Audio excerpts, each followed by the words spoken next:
you are illiterate. What would people like Ishaq Toldemelhin, Aaron Musa, or Woldeab Woldemariam say about us today after all they did to teach and preserve the Tigrinya language? They went through unimaginable hustle and risk. They even risked their lives during a time where teaching Tigrinya was considered illegal. That's how much of a threat the language was considered. Just think about it.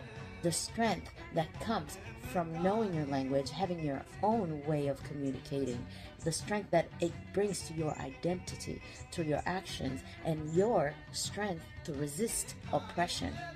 So what would they say looking at us, not even considering or jumping on the opportunity to learn to read and write and become literate in Tigrinya, your language?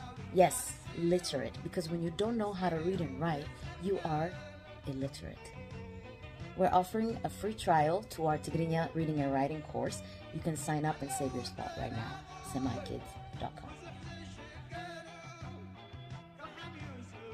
Culture is cool.